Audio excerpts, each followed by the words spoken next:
Hello gorgeous, welcome back to another vlog. In today's video, I decided to share with you another makeup routine. Nothing much has changed from my previous makeup routine, but I just want to really share with you yung mga na natutunan ko or yung mga discover ko for the past, I would say for the past month. I'm actually using this new product from Aquaphor and it really works well under my eyes. So if you want to know what the product is, please keep on watching. You can see yung face ko is very bare. Kakawash ko lang ng face ko. Yes, I do have a little bit of breakout here on my skin. You can really tell, diba? Phone lang yung gamit ko, but you can already tell the dryness here, see?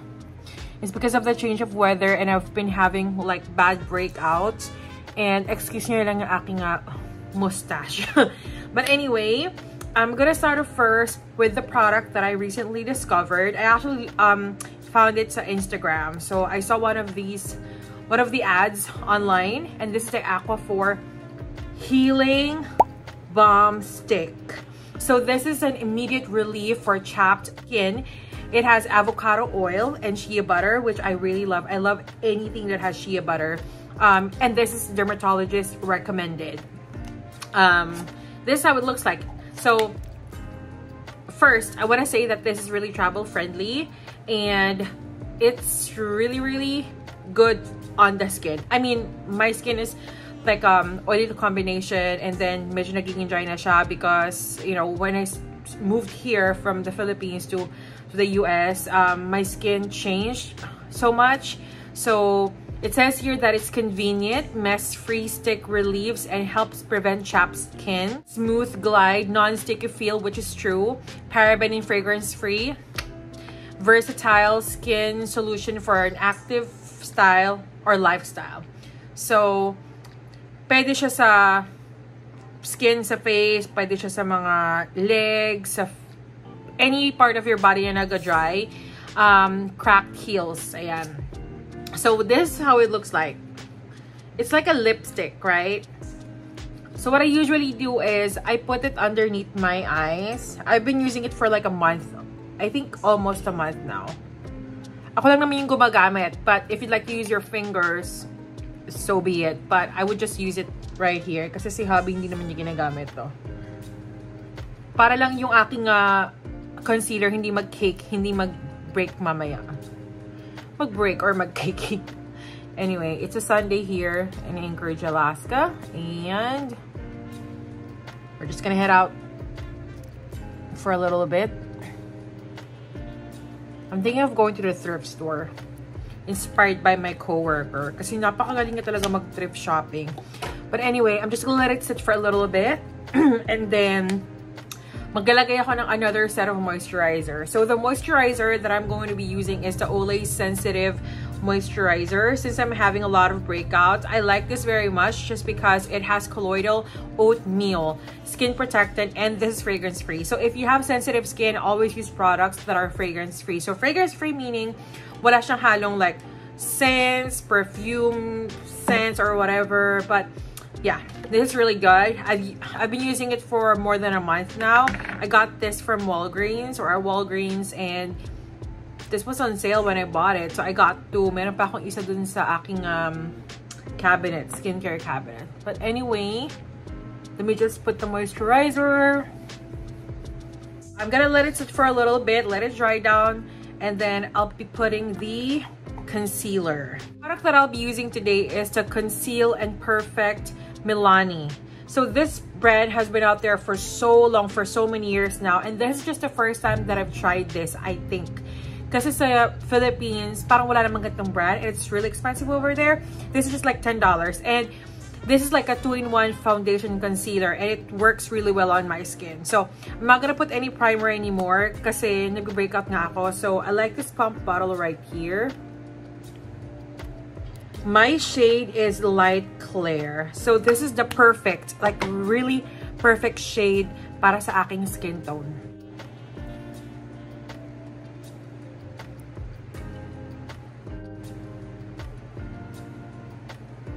I know my face looks funny, but I'm gonna put a little bit para sa aking under eye. And I'm just gonna use my finger Para yun yung magiging 2-in-1 concealer natin. Here, wag niyo ako i-judge. At bago tong sponge na to, pero I've been using it for like a week now. So I put makeup kapag nag-work ako. So I'll just use this pat. Till na-set ko na yung aking what do you call this? Yung foundation, nakasettle lang siya sa aking skin. So I'll be using a translucent powder. Honestly, I'm just using a baby powder right now. Para mas medyo mild. And then I'm just using this fluffy brush. Disclaimer, I'm not a pro makeup artist. But I really love applying makeup on my face. So my face is like my canvas. And then, for a natural look, I'll use this ELF Camo Liquid Blush. And then this shade is Dusty Rose. So I put a little bit here on the back of my hand. And I use a brush. Yan lang. I-blend mo lang siya dito, diba? But yung iba nakikita ko may mga ginagamit na like parang pan or tray pang makeup. Or yung pang blend nila. But sa akin, okay na to. Kasi, pang ano ko lang tayo, like, to go look. Siguro one of these days, I'll show you how I put my makeup on for work. Kasi syempre, all day tayo sa work. We meet people every day. So, we wanna look really, alam mo yun, parang good naman, di ba? So, whatever is left here, I'll get this brush and then I'll apply that as, like, my eyeshadow. Para may glow tayo ng konti. Diba? Para walang sayang. Ayan. Na after that, kung feeling nyo naman medyo, ay, ang kapal ng blush, okay lang yan. Isat nyo ng powder ulit. Voila! Diba? Last ko na yung eyebrows ko. Pero magalagay muna ako ng lip balm. I'll dry aking lips. And I will be using this L'Oreal Bronzer Infallible. And the shade is Fair Pale, number 200. Dahil nga light yung skin ko, syempre ayoko naman ng like super dark. So lagay-lagay lang tayo dito sa ating corners para naman di tayo magmukhang siopaw.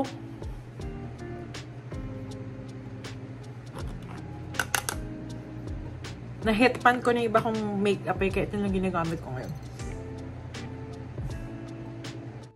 And then contour ng konti yung ating nose.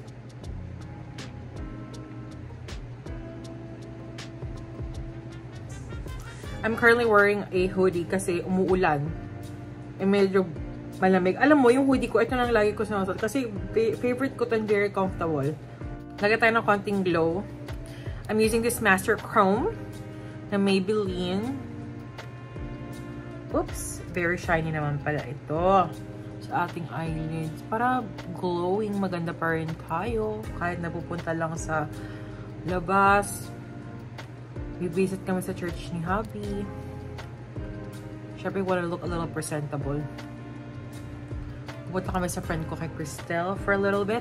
And then, we are going to the store. Pero hindi na ako mag-vlog sa store, guys, ha. Baka hindi na ako makapag-vlog kasi wala naman akong bibilin talaga. But, if I go to the thrift store, tayo ay magba-vlog. Most likely. So, ayun na yung ating eyebrows. Hindi ko na kailangan i-perfect yan. Basta may kilay tayo na maayos, diba? So, I am not going to put any eyeliner today. Magmamascara lang tayo. And, may na-discover din akong mascara na super the best. To me, it's the best. I don't have the best eyelashes. Pero when I use it, parang feeling ko may konti akong, para ba akong naka-extensions. But it's not that, like, long. So this mascara is the Waterproof Telescopic Mascara by L'Oreal. And what I like about this is the wand. Look at that. It's really, really small. Pwede siya for under eye. But I don't really put mascara under eye sa aking under or lower lash line. So I'll just... See? See kung paano niya pinahaba yung aking lashes. Meron ito sa Walgreens and sa Ulta Beauty. Hindi rin siya nagbi-build up or yung nagka-clumps. Walang ganong effect. Kaya gusto ko to kahit ilang beses ko siyang brush ng i-brush up.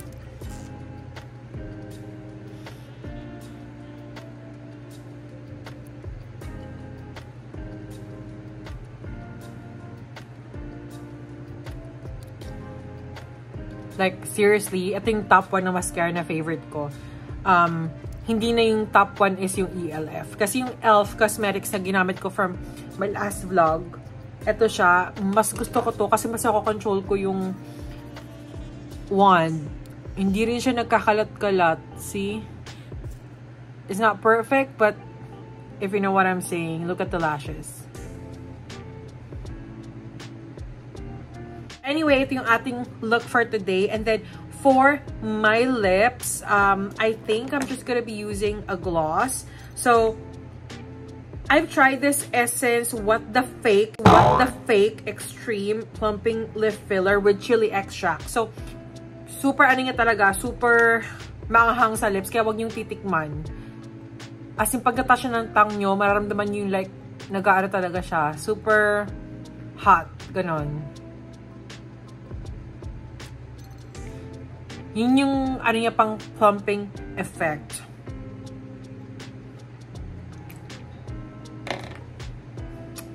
So this is my face. Okay ba? Medyo try pa rin yung skin ko. Pero, do you know what I'm saying about my under eyes? Diba? Super like, effective niya talaga. This is the best. This is the best. Like, the best talaga. Dadaling ko to kahit pumunta ako ng Pilipinas o mag-travel ako dahil lifesaver talaga siya. Like, lifesaver ever. So, thank you talaga Aquaphor dahil naglabas kayo ng ganito. Anyway, yung price nito is like $15, mga ganun, $10 to $15. And it's worth it. So, it's fine. Minsan kailangan natin mag-spend ng money for something that would actually benefit our skin. Kasi, to me, skincare is actually better than putting makeup, but I know I put a lot of makeup from time to time. Pero I'd rather have good skin as well. So, ang makeup is just to enhance your beauty, okay? So, anyway, hope you've enjoyed this video as much as I did today.